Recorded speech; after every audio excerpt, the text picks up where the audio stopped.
Right then, my dear chum, you know the sort, spending your evenings not counting sheep, but meticulously tallying up those pesky calories. You, whose stomach has morphed into a bottomless pit of yearning. Welcome to today's episode of The Brain and the Grub, where we'll be plunging into the depths of that magnificent organ of yours, weighing in at a hefty 3-ish pounds, yet somehow calling the shots in your never-ending kingdom of cravings. Picture the scene, if you will.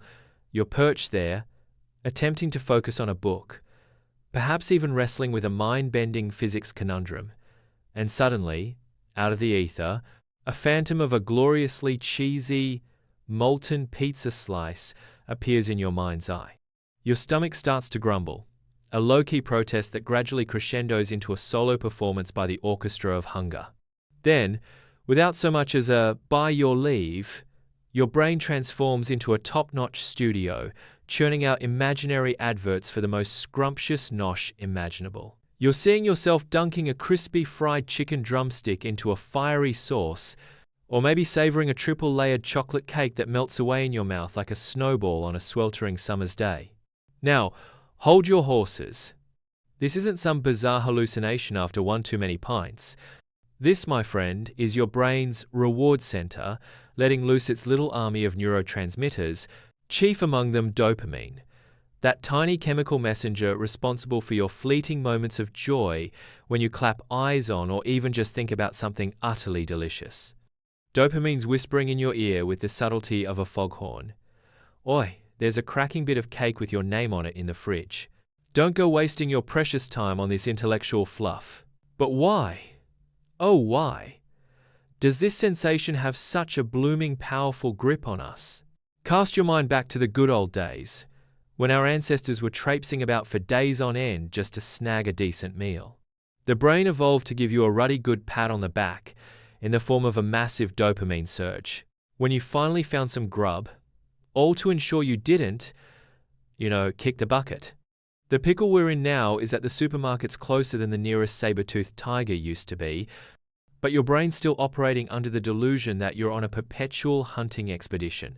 Then you've got ghrelin, that mischievous little hormone secreted by your empty stomach, firing off urgent telegrams to your brain declaring, "We've got a right royal emergency on our hands. Send in reinforcements of perfectly grilled kebabs and, well, whatever a mansaf is, sounds promising." On the flip side, there's leptin, released by your fat tissue, trying to be the voice of reason, chirping away at your brain. Steady on there, old bean. We've got a strategic stash of calories that could see us through a minor ice age. But more often than not, leptin's signal is weaker than a kitten's meow, or the brain simply gives it the cold shoulder as if to say, "Sorry, mate." The dulcet tones of a freshly baked baklava are far more compelling. Let me let you in on a truly bonkers secret.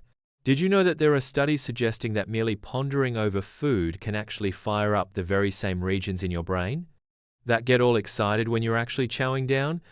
Blimey! You could be lounging on the sofa, just daydreaming about a magnificent biryani, and your brain's convinced you're at a blooming feast.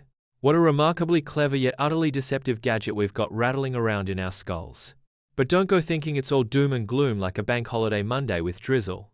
There are a few clever little strategies you can employ to get a grip on this miniature chef residing in your noggin.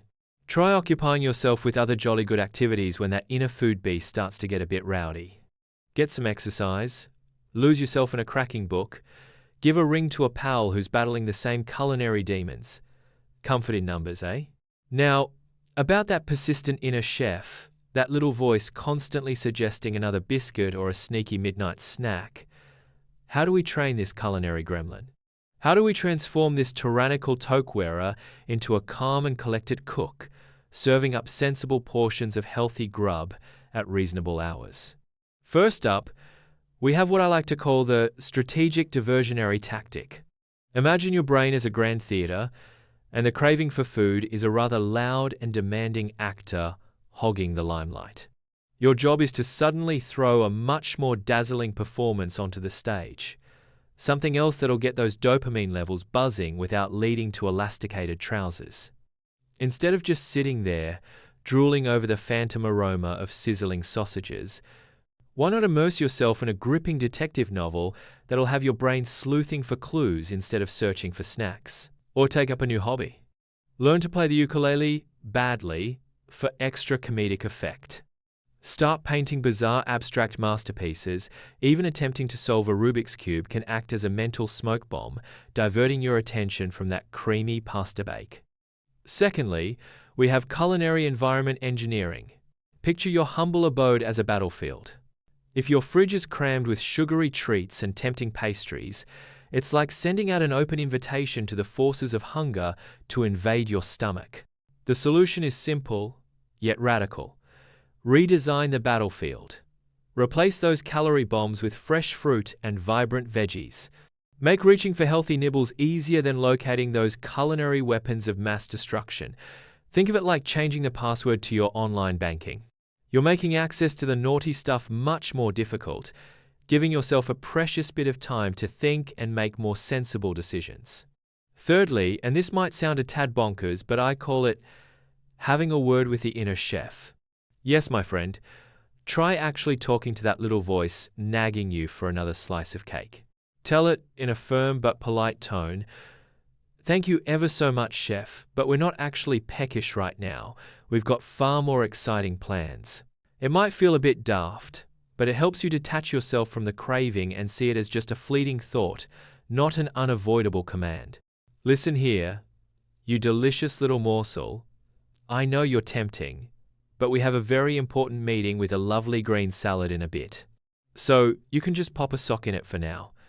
The fourth and final trick in our comedic culinary arsenal is what I like to call the mindful munching method. Instead of wolfing down your food at lightning speed as if you're in some kind of eating Olympics, try savoring each and every mouthful slowly and deliberately. Pay attention to the different flavors, notice the textures, enjoy the sensory journey of the food. This helps you feel full more quickly and reduces the likelihood of slipping into the dreaded overeating zone. Imagine yourself as a world-renowned food critic. You're not just eating, you're analyzing and appreciating every single detail. This transforms the act of eating from a mere bodily necessity into a pleasurable and satisfying sensory experience, all with smaller portions. I do hope these flavorful fixes tickle your fancy, my friend. Always remember that the battle against that inner chef is an ongoing one, but with a bit of knowledge, a dash of wit, and a sprinkle of bonkers strategies, you can become the master chef in the kitchen of your own desires. Until our next exploration into the bizarre world of that wondrous thing we call us, cheerio for now. And as that sensible inner brain might say, a little of what you fancy does you good, but not all of it at once, eh? Don't ghost us. Hit subscribe and let's keep the weird thoughts rolling. Catch you next time on The Thinkery.